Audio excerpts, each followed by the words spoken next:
I'm Leanne Abraham. I'm a data visualization engineer at Planet, and I'm a master's student at the University of Wisconsin-Madison. I also have a terrible sense of direction, and I have an extreme amount of FOMO, especially when it comes to finding the best coffee shop near me, and I like showing up places extremely early. So for all of those reasons and more, I'm in love with my phone. And so aside from now all of you know the depths of my anxieties, what I'm really interested in is how all of these interests and concerns can be addressed and maybe alleviated through mobile mapping. So what is a mobile map? It can be defined in a very academic way as a cartographic representation or mapping application explicitly designed for viewing an interaction on a digital, handheld, and moving computing device. So put another way, it's a map that's specifically meant for a mobile device and for my purposes, a smartphone. So what does that definition mean in practice? So let's look at some examples. A mobile map is so much more than a map that's being used for navigation. If you look at all three of these screenshots, I took them all while sitting in one of these conference rooms. But the landscape, the scale, and the information that's being shown is all extremely different. But at the same time, they're all really emphasizing movement, and really how the map is supposed to be used is it's supposed to be used while in motion.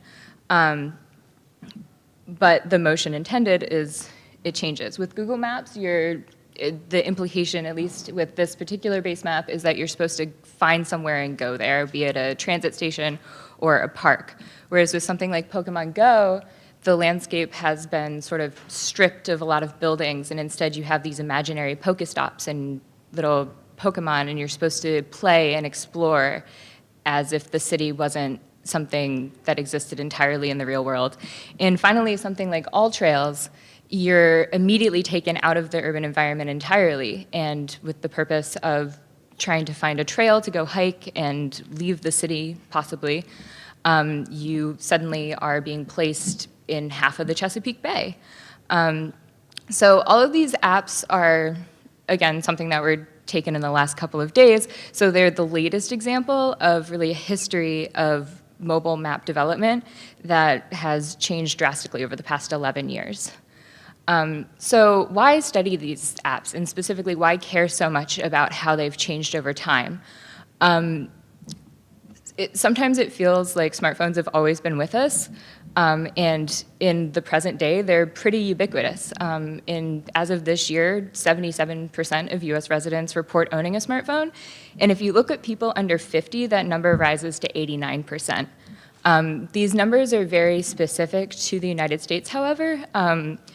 When you look globally, something like 19% of adults in Africa report owning a smartphone, but that number is also rising.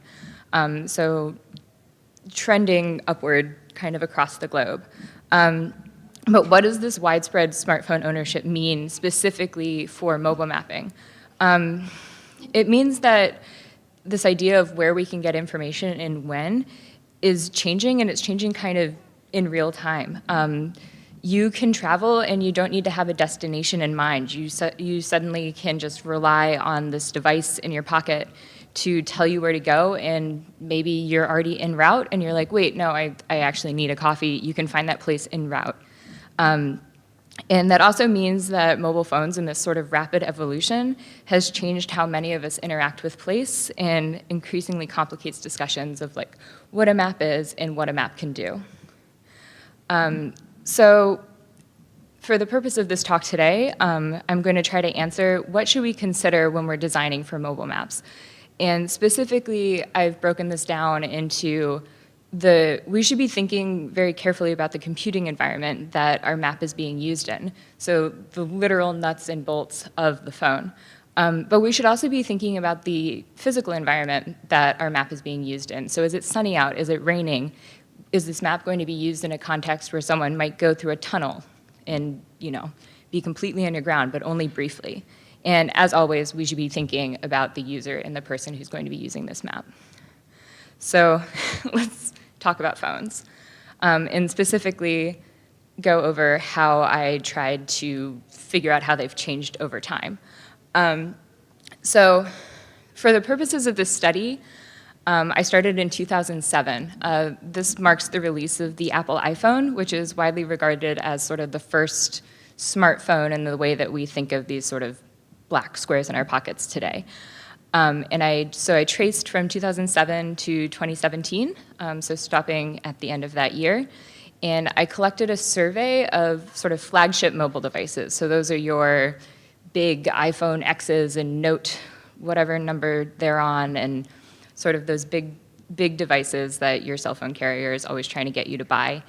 And I specifically only looked at phones that ran iOS or Android. Especially in the early years, you still had BlackBerry, you still had Palm. But sort of for consistency's sake, I limited myself to those two operating systems. And so in the end, I sampled 224 phones. And so how are these phones limited? There's a finite number of limitations that hardware can impose, but they can be really interesting. And so looking at things like bandwidth, how quickly can that phone get mobile data, and battery life, and screens, and again, what kind of conditions might these phones and therefore maps be used in? Ooh, that's getting cut off. Hopefully I don't have a lot of long titles. So bandwidth can be understood as how fast a phone is capable of either downloading or uploading data, and it's really a factor of the sort of chips and receiving devices in the phone to what network it can tap into. I'm sure a lot of us started becoming aware of sort of mobile computing around the time that 3G was widespread. That also happened around 2007. And then later, we sort of switched to these 4G networks, which are capable of much greater download speeds, actually up to, in absolutely ideal conditions. So if you were sitting under a cell phone tower and it was a clear day, you might be able to download a gig if your phone was capable of processing that fast. But generally, we're experiencing speeds less than that. But again, this network technology is changing really rapidly as well. So you'll probably start, if you haven't started already, hearing we're going to be switching to 5G networks, and what does that mean? So in that sense, mobile maps may be only as good as quickly as they can update, or does it mean that we need to consider that maybe these networks are inconsistent? Either way, we should, when we're designing an app, we should be thinking, how much data does this use, and what sorts of conditions do we need the person using the map to be in? And maybe it makes sense to have an online mode, or an offline mode. Because all of these sorts of data tasks can do things like impact the battery life. So thinking about batteries, the capacity of our phone batteries have increased pretty steadily over time. Like every time you buy a new device, chances are they're advertising that the battery can hold more than the one that you had before. But that reported number doesn't necessarily reflect the experience of using the mobile phone.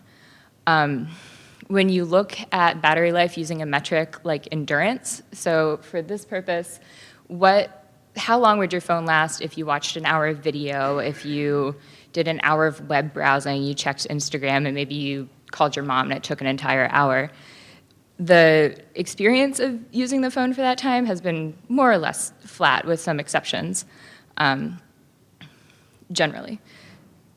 But there's a number of things that impact battery life, and again, as someone who wants people to use our maps, and our maps are on phones, we want the battery to last as long as possible, and if we're designing in such a way that they only get to use it for 12 hours, maybe they don't want to use your map. So some things that impact battery life that we can design for. Dark displays generally use less energy. This is tied to the type of display, and if anyone wants to talk a lot about screens later, I went down that rabbit hole. But generally, especially the newer displays, maybe having a dark mode would be something to consider. Being connected to spotty Wi-Fi or spotty cell signal is going to drain your battery much faster than if you're connected to a consistent signal, or if you don't consistently need signal. Bluetooth also drains your battery, but not as quickly as you would expect. It actually, unless you're like constantly connected to Bluetooth headphones, it won't have that big of an impact. But the number one thing that's gonna drain battery is your screen and how bright it is. When you look at phones, they tend to be 50, 60, 70% screen, and how much power that screen is drawing is gonna be the thing that kills your phone the fastest. So screen sizes in general for mobile phones have been sort of tapering off. This isn't that the phones themselves are necessarily continually getting bigger. It's that we've started trading things like how thick our bezels are for how much screen real estate we want. As cartographers, that's great, because if you can put the camera somewhere in the corner and there's more room for my map, awesome. But with these larger screens, but also more consistently sized not consistently sized, but consistently large screens, come some other constraints. So something like pixel densities, how detailed can you actually get information on your map, has also been increasing, but with a lot more variation than something like the size of the screens. The resolution is just the number of pixels that take up the two sides, so like the side and the bottom, yeah. But from a design standpoint, despite having very high resolution screens, this amount of variation means that an icon on one phone is not going to look the same necessarily as an icon on another phone. You can start having some variation there, and so thinking through that and trying to design for that variation can be a challenge. And then on top of just differing screen size and density, you also have different widths. You're not always designing for the same aspect ratio. Over time, phones have gone from being a little bit more rectangular to becoming increasingly narrow, especially when you look at something like last year's iPhone X. It's very much like candy bar shaped compared to the phones that were coming out in 2007, 2008.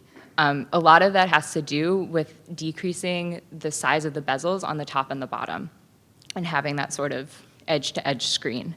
But again, as cartographers, we have to think, what does it mean to design for a very narrow screen that's not being used in landscape mode? People are holding it straight up and down. If you think of something like a navigation app, you're losing a lot of context to either side, and people are only seeing what's in front of them. So how do you design a map for that, especially if you're thinking, oh, folks might want to explore. Exploration tends to happen, in 360 degrees. And that also takes us to viewing conditions. So if you're designing an app that's trying to get people outside and you want them to use your map when they're out in the world, it needs to be usable when they're outside. So something like, how bright is it? Can they actually read my map? Is my map useful in super bright sunlight? I'm sure we've all had the experience where you're looking at your phone and you just get your face reflected back at you. Ways that you can actually design for this, it's called contrast ratio, so the difference between the very absolute brightest pixel, so like a white pixel, and a black pixel on the phone when you're in bright sunlight, how much contrast can you visually see between them? In super bright sunlight, it's really low. It's really high when you're inside, and depending, again, on the type of screen you have, it can actually be like infinite. But this is not true when you're outside. And so ways that we can increase legibility in a map is something like increasing contrast between map elements. So maybe instead of not doing a full Huffman and not having these incredibly subtle differences between land and water, you might want to actually increase that difference if people are going to be using it outside. So now that we've thought about the ways that phones are kind of limited by their computing environment, what are the ways that this mobility makes the phone awesome? So they're tiny, you can carry them around, they're constantly connected, they're super mobile, and perhaps most of all, they're location aware. They have GPS. So thinking again specifically for a US audience, and if you're designing internationally, I know that the constraints are very different, but in the US, we have pretty good cell phone coverage. Unless you're in somewhere that's pretty mountainous or extremely rural, odds are good you can assume your user is going to have access to mobile data, if they want it. But yeah, and so that's something we can design for is, are people going to be able to update this map? Odds are good that they can. Phones are also really unique in the number of ways that you can interact with them. So they can be interacted with in a way that like a point and click device cannot, or in more ways than just a point and click device. So the phone can respond to us with sound. You have things like Siri and Google Assistant, where you can ask your phone a question and it can respond to you, or it can speak directions to you. You don't even have to look at a map. Theoretically, it would also be possible your phone vibrates. It could vibrate once for left and vibrate twice for right, and you could navigate an environment without ever once looking at a map. And what are the potential design possibilities for a map that we don't have to see? Also, our phones come equipped with a ton of sensors. They can do way more than take calls and tell us where we are. In addition to the sensors up here, some of the phones sampled had things like temperature sensors, heart rate monitors, humidity sensors, and UV sensors. All of these different sensors represent new design opportunities for maps. What does it mean when most of our users have a fingerprint sensor and they can open that map up again while they're on the move? They don't need to type in a password. Or what does it mean if a lot of people have a barometer? I don't know if you guys were in the first session of this where Mike from Apple was saying how they have these really detailed airport maps. Maybe it would be possible to figure out automatically which floor you're on when you're navigating that map. And finally, GPS, that kind of crowning jewel of what makes phones so mobile. GPS is awesome. It's also fairly new. GPS is a US-based military satellite system that started being deployed in the 70s and was only finished in the 90s, and it was only decommissioned for civilian use in 2000. So basically, we went from 2000, okay, we can use GPS, to 2005, you have Google Maps, and by 2007, you have GPS accurate enough to give you a little blue dot saying you're on this street corner. And GPS isn't the only global positioning system possible. You have things like Galileo, which is a satellite network put up by the EU. And increasingly, phones have access to 2, 3, 4 of these systems all at once, meaning that we are getting really, really accurate with where people are. And what does that mean for how we're designing for maps? So in short, how do we design smarter maps? Be thinking about the bandwidth. How much data do your map users need to use? Try to save the battery. The screens are super variable. Think about it. Always consider the environment, consider the user, and GPS is cool. What can we do with location awareness we're not already doing? Thank you.